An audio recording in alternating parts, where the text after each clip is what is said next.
The courtroom was packed that morning. The air felt unusually heavy, as if everyone could sense something important was about to happen. Reporters shuffled in the back rows, pens ready. The prosecution team reviewed their notes, while the defense attorney leaned in to whisper something to his client. Officer Mark Grady stood near the front, his posture straight, his face unreadable. At his side sat Rex, a large German shepherd with intelligent eyes and a calm, almost too still demeanor. Rex was a decorated police dog, trained, trusted, and precise. But lately, something had changed in him. No one talked about it. No one dared. In the audience sat a woman in her late 20s, nervously holding the hand of her 3-year-old daughter. The child was small, with wide brown eyes and hair twisted into 2 little buns. Her name was Ella. Her presence was unusual in such a formal courtroom, but she was there for a reason. She was a witness, or at least someone who had seen something that might help in the ongoing case. As the judge entered and proceedings began, the usual murmurs died down. The atmosphere turned rigid with formality. Rex stood still beside Grady, watching everything, ears alert. Ella, seated in the 3rd row, fidgeted with her stuffed bear. Her eyes, however, didn't move from the dog at the front. She stared at him with the kind of focused curiosity only children possess. There was no fear in her gaze, just concern. Without warning, Ella pulled on her mother's sleeve and pointed at the dog. "Mama," she said, loud enough for the surrounding rows to hear. "Why is the dog crying?" The question cut through the room like a sharp knife. A few people chuckled awkwardly. The judge paused mid-sentence, raising an eyebrow. Officer Grady turned slightly, startled. Rex hadn't moved. His expression was the same, stoic, unreadable. "He's not crying, sweetheart," her mother whispered quickly, embarrassed. "She okay?" But Ella was insistent. "Yes, he is. Look at his eyes. He misses somebody." That line, "he misses somebody," landed like a stone in water. The ripples were instant. The prosecutor glanced at the defense. The bailiff shifted, uncomfortably. The judge narrowed his eyes. Officer Grady looked down at Rex. The dog's head was slightly lowered. His breathing was steady, but his eyes, dark, deep, and filled with something that looked eerily like grief, stared back at Ella, as if he understood her perfectly. For a long, thick moment, no one said anything. The judge cleared his throat. "Let's proceed," he said, though his voice faltered slightly. But the energy in the room had changed. Something had cracked open. Grady crouched down beside Rex, gently placing his hand on the dog's back. Rex didn't react. But Grady noticed something strange. His breathing was deeper than usual, more relaxed, and his gaze was still locked on the toddler. When the session ended, Grady couldn't shake the girl's words. On his way out, he approached Ella and her mother in the hallway. "Hey there," he said softly, crouching to her level. "You like dogs?" Ella nodded. "He's a good boy. He's just really sad." Grady smiled, though his chest tightened. "Why do you think he's sad?" "He lost his best friend," she said without hesitation. "He dreams about him every night." That answer sent a chill down Grady's spine. There was no way Ella could have known that Rex's previous handler, Officer Tom Steele, had died during a failed drug raid last year. It wasn't public information. No news report had mentioned the dog's trauma. Only the department and a few close officers knew. He forced a smile. "You're a very smart little girl." Ella shrugged. "He told me," as she skipped off beside her mother. Grady stood frozen in place. He looked back at Rex, who now sat quietly by the exit door, tail still and eyes watching Ella disappear around the corner. Grady knew dogs were intelligent, intuitive even. But this was different. Something had just started. And deep down, He felt it, this little girl had seen something none of them had. And somehow, she had heard what the rest of them had been too busy, too trained, or too hardened to listen to. Officer Mark Grady couldn't sleep that night. He lay in bed staring at the ceiling, mind replaying the little girl's words like a haunting melody. He lost his best friend. He dreams about him. Every night. How could she have known? There were only a handful of people in the entire department who knew what Rex had been through. Officer Tom Steele, Rex's original handler, had been killed during a nighttime narcotics raid in a rural Pennsylvania town.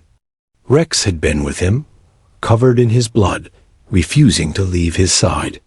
That moment had changed the dog forever. After Steele's death, Rex had stopped eating for days. His energy dropped. He barked in his sleep. He didn't respond to commands the way he used to. But over time, with therapy and training, he had been reassigned to Grady, a calm and composed officer who had experience with high-risk K-9 units.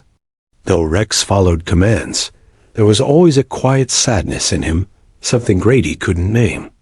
Until now.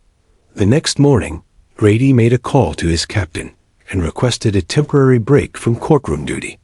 Instead, he took Rex on a quiet drive across town, not to a vet, not to a training facility, but to the preschool listed on the file, Bright Steps Early Learning Center.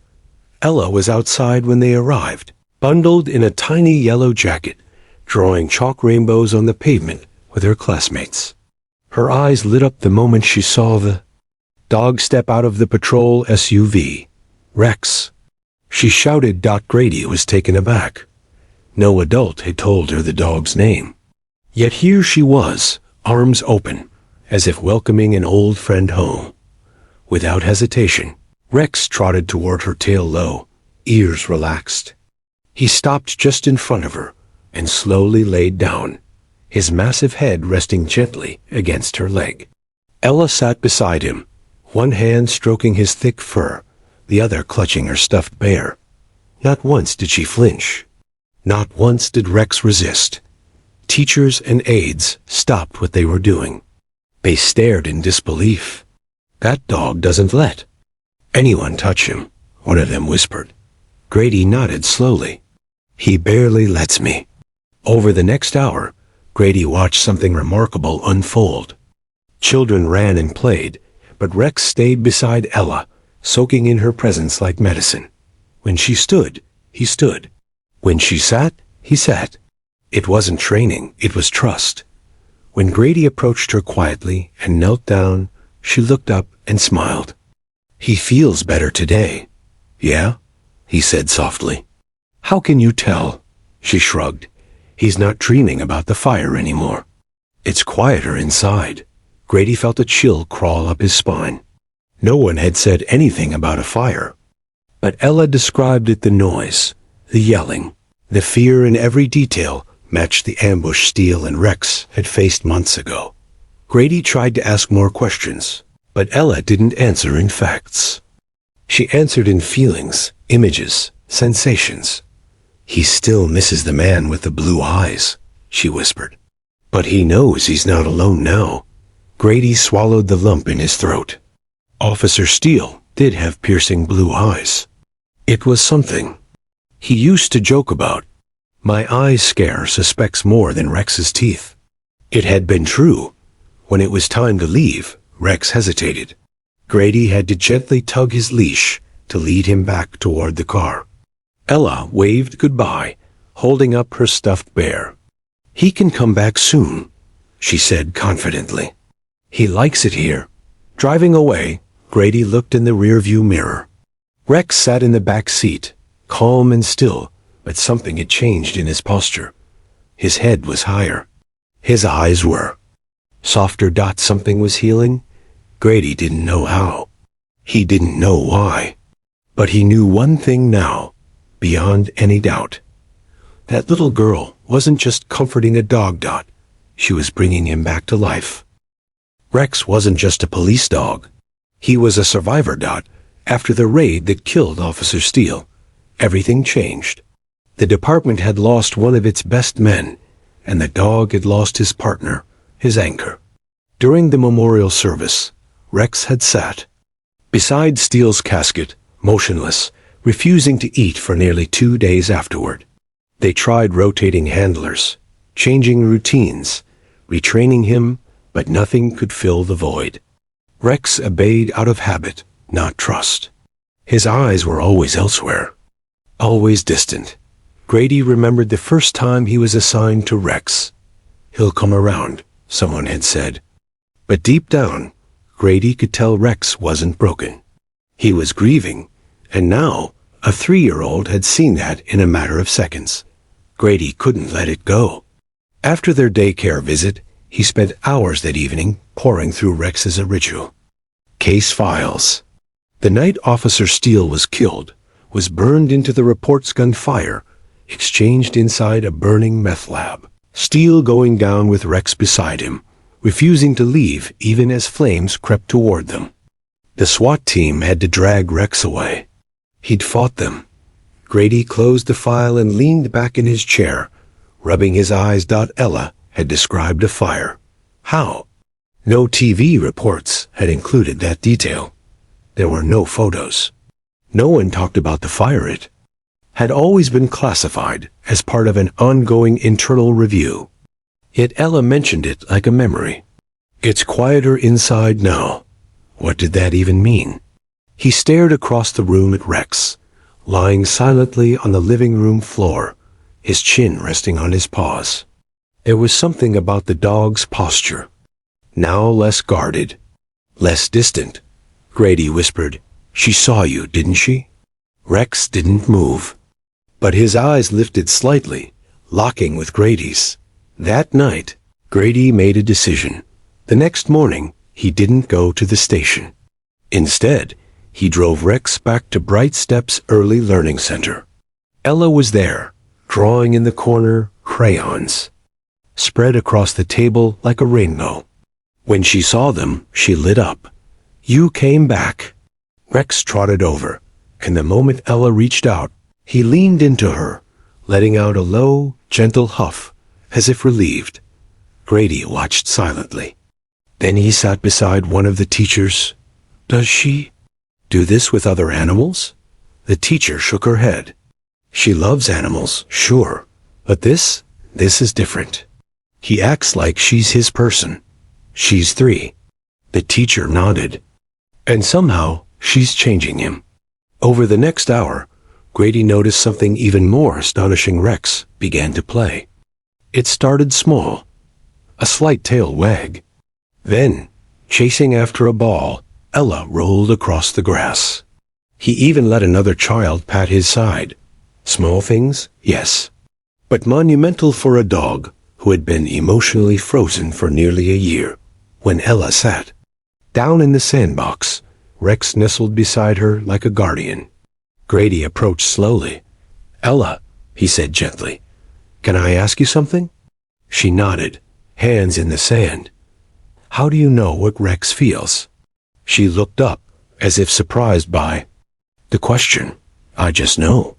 He doesn't talk, but he remembers things." "What kind of things?" Her tiny fingers traced shapes in the dirt. "He remembers when the man tried to save him. The one with blue eyes. He says thank you." Grady blinked, stunned. She couldn't know about Steele's final moments. How he'd pushed Rex through a broken door before collapsing. How he'd used his last breath to protect the dog. There was no explanation.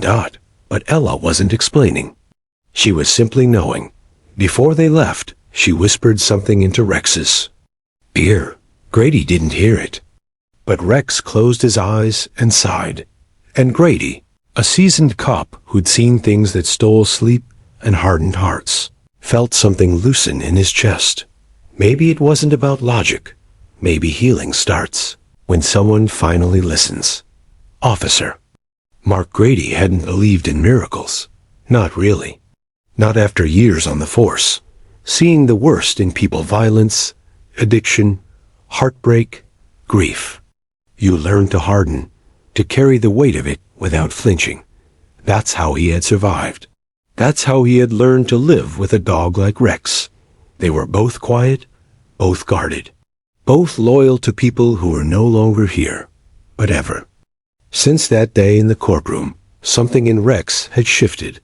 And it wasn't just about the dog Dot, it was about Ella, the little girl who had pointed and spoken with such conviction that an entire courtroom froze.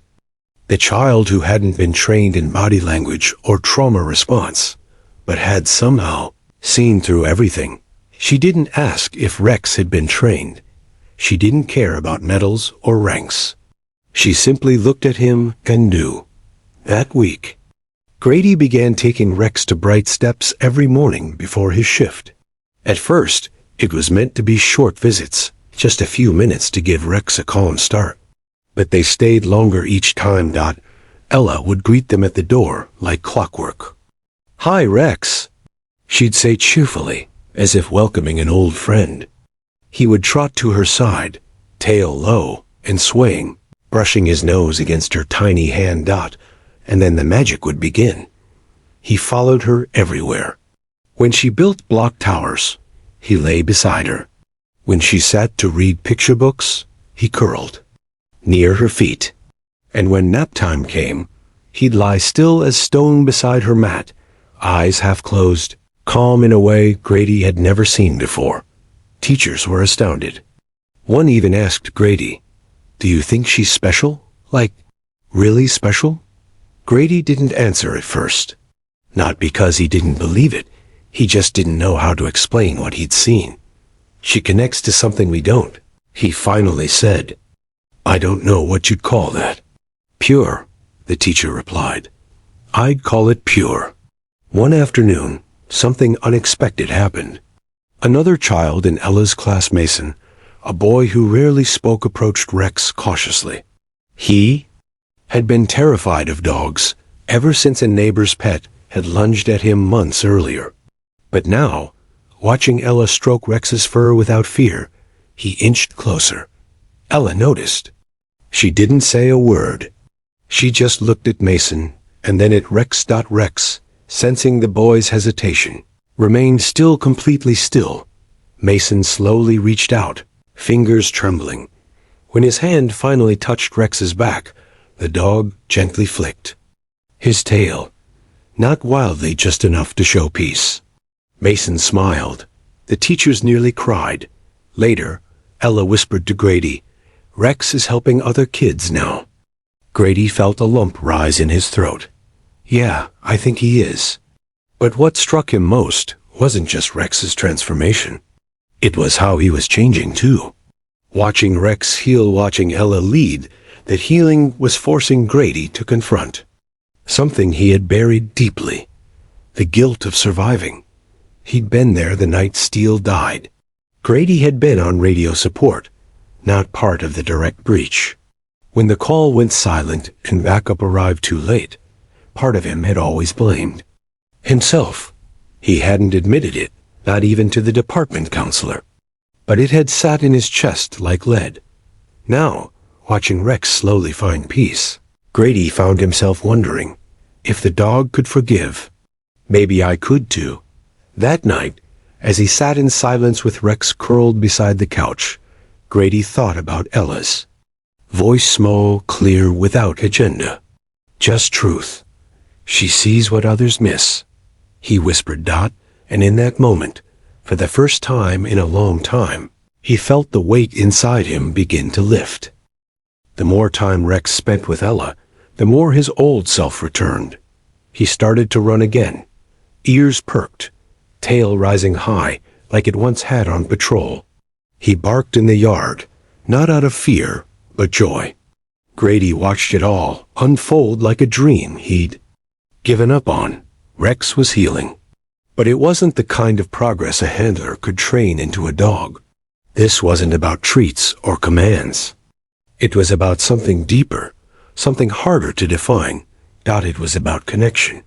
And Ella, somehow, had found the one thread of Rex that still held pain, and untangled it with nothing but kindness. Grady sat in the precinct office one morning, eyes fixed on his screen, but thoughts far from paperwork. A young officer passed by and paused. "You okay, Sarge?" Grady nodded slowly. "Yeah, just thinking. About the dog," Grady smirked. "Always about the dog." The officer chuckled. "Never seen him this calm. Whatever you're doing, keep doing it." But Grady knew it wasn't him. It was Ella. That night, Grady sat down with Dr. Lorna Patel, a behavioral specialist who had consulted on Rex's file after Steele's death. "I think he's grieving less," Grady said carefully. Dr. Patel raised an eyebrow. "That's a strong word to change." "I know," he said, "but I'm serious. He sleeps through the night. No more pacing. He doesn't avoid loud sounds anymore. And the strangest part? He's emotionally drawn to a little girl. Ella, 3 years old." Dr. Patel leaned in. "What kind of interaction?" "She speaks to him, not in commands, just with presence, and he listens. He reacts like she's reading something inside him."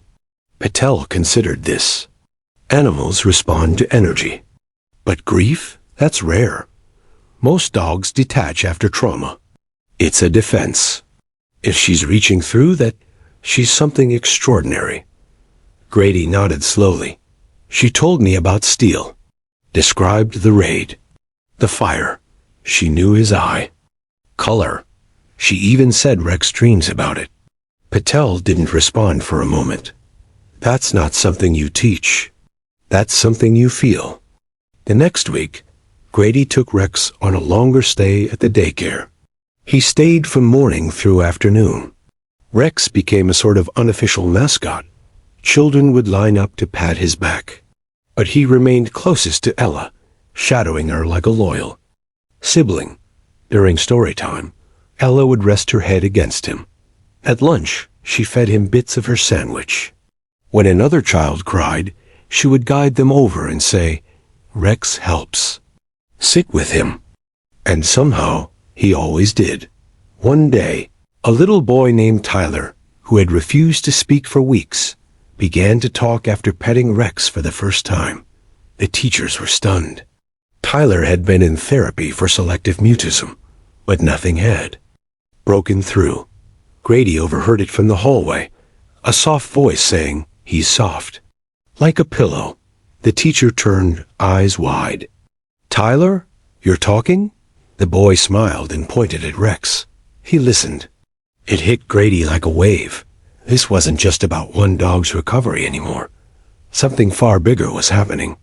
Rex wasn't just healing, he was becoming a source of healing.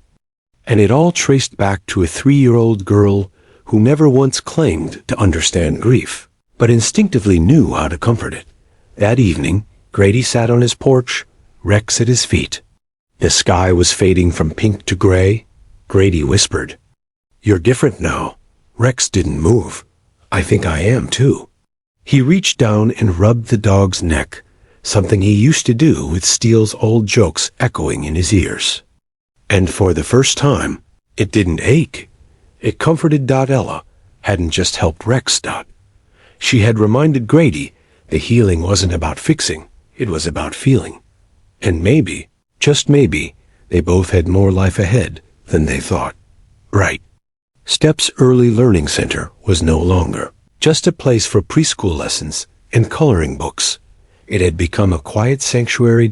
Every morning, when Rex arrived with Officer Grady, it felt like something sacred was walking through the door. The children, once wild and energetic, approached him with surprising gentleness, as if they instinctively understood that this dog was not just a visitor, but a listener. A presence. And always, it was Ella who greeted him first.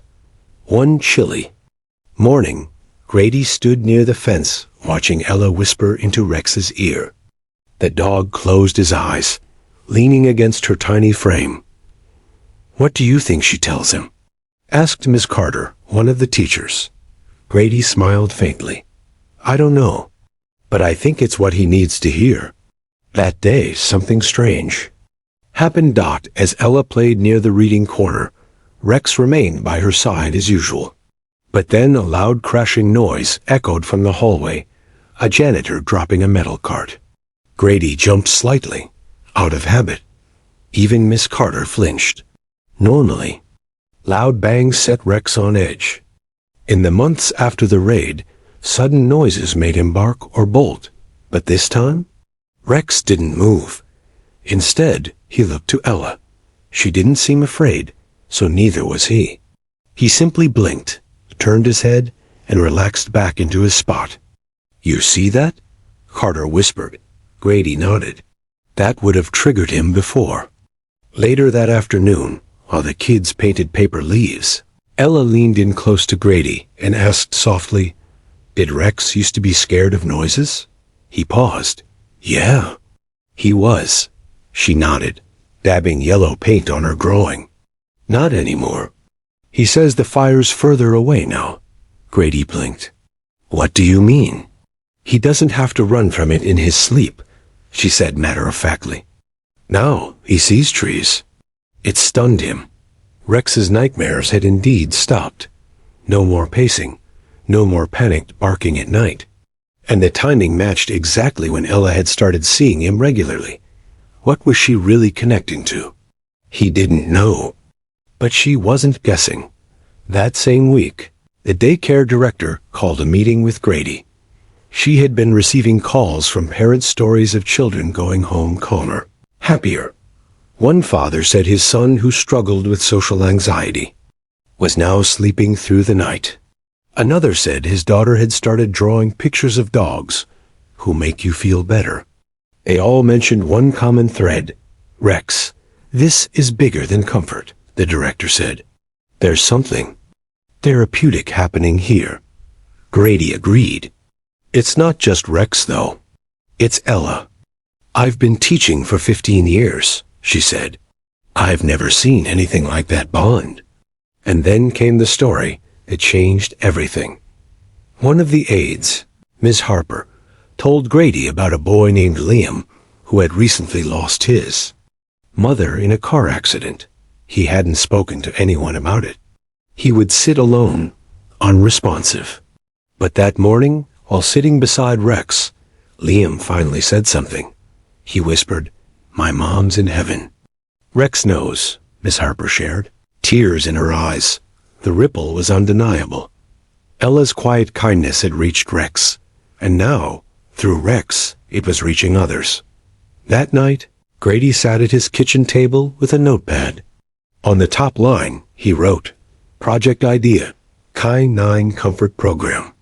Beneath it, he scrawled, "Therapy support child grief response trained officers, plus certified dogs Ella's voice." Name? He didn't know how it would work yet, but he knew it had to happen. Rex had found his peace. Now, maybe he could help others find theirs too. And it all began with one little girl who simply pointed and said what no one else had dared to see. The courthouse looked different this time. It wasn't buzzing with tension or shadowed by trauma. Instead, it was alive with warmth. Reporters gathered not for scandal, but for celebration. Rows of seats filled quickly. Officers in uniform lined the sides of the room. Teachers from Bright Steps were ushered in, and families followed with eager children holding handmade signs. "Thank you, Rex," and "We love Ella." It was the first ever Police K-9 Recognition Day, and Officer Mark Grady stood at the front. In full dress uniform, this time not as witness or escort, but as a guest of honor. Beside him sat Rex, looking strong and proud, wearing a navy blue vest adorned with a gold medal. But the real guest of honor, the one who had changed everything, was a tiny girl in a yellow dress sitting in the front row with her stuffed bear tucked under one arm. Ella. The judge, the same one from that frozen courtroom moment months ago, stepped forward. He cleared his throat, this time smiling. "Today, we don't speak of loss. We speak of life, of healing, of the power one soul can have on another." Rex, our decorated police, K-9, did his duty with courage. But it was a child 3 years old who reminded us all that even the bravest hearts can break, and that even the smallest hands can help put them back together. Applause erupted. Cameras flashed. Grady looked at Ella and nodded. She beamed. Then came the part no one expected. Ella, the judge said warmly, would you come up here for a moment? The courtroom went quiet as the little girl stood. She walked forward with all the confidence in the world, while her mother nervously trailed behind. As she approached Rex, he stood slowly. His eyes met hers, and without hesitation, he nuzzled his head into her side. She dropped her stuffed bear, wrapped her arms around his neck, and whispered something. The microphones didn't catch it, but Rex closed his eyes and let out the softest exhale, as if every pain he'd ever carried had just been released. Then, something remarkable happened. Rex's tail began to wag, not nervously, not weakly. It wagged high and proud, sweeping through the air like a flag. The crowd gasped and then clapped. Some stood. Others wiped away tears. To the outside world, it was just a dog wagging his tail. But to those who knew his story, it was a resurrection. The first tail wag since Steele's death. The first moment. Rex had shown outward happiness in over a year. Grady could barely hold back tears. He stepped to the podium and took a deep breath. We talk a lot about courage in this uniform, he said, voice steady but thick. We train for it. We prepare for it. But what Ella taught me, what Rex taught me, is that courage doesn't always roar. Sometimes it just listens. Sometimes it just sits quietly beside someone who's hurting. And sometimes it comes in the form of a 3-year-old with a stuffed bear. The audience stood again, thunderous applause ringing through the room. Ella, unaware of the weight of what she'd done, simply gave Rex a pat and said, he's okay now. Grady looked out at the sea of people, many of whom had no idea what pain Rex had carried or what silence Grady himself had buried for so long. But now it was different. The weight was shared. The story was known, and healing was no longer a secret. That evening, the photo of Ella hugging Rex made headlines across the country. Social media lit up. People didn't just like the story, they felt it. They shared it. They wept over it. And somewhere deep within, they started believing in quiet miracles again. Months passed, but the courtroom moment never faded. The image of little Ella embracing Rex remained etched in hearts nationwide. People didn't just remember it, they acted on it. Within weeks, donations poured into the newly announced Ella and Rex Healing Hearts Foundation. A program officer Grady had quietly developed with child psychologists, grief counselors, and canine therapy trainers. Its mission was simple: pair retired or emotionally affected canine South with children experiencing trauma. Not for service, but for healing. And at the heart of it all stood a dog and a girl who had once just been broken pieces in the same quiet room. Grady, once haunted by memories of Steele and the weight of loss, was now full of purpose. Each week he visited hospitals, community centers, and schools, not with patrol gear, but with Rex at his side and a message of recovery. Some wounds don't bleed, he told a classroom of 3rd graders, but that doesn't mean they aren't real. Rex would lie beside him calmly, often nudging shy children with his nose. Those who wouldn't speak to adults spoke to him. They told Rex about missing parents, about scary dreams, about silence that no grown-up had ever heard. And at the center of it all, Ella remained Rex's lighthouse. Though still only 3, she was gently regarded as something of a mystery by adults, a kind of soft-spoken miracle with freckles and wide eyes. Her mother often said, "She's always seen things others don't.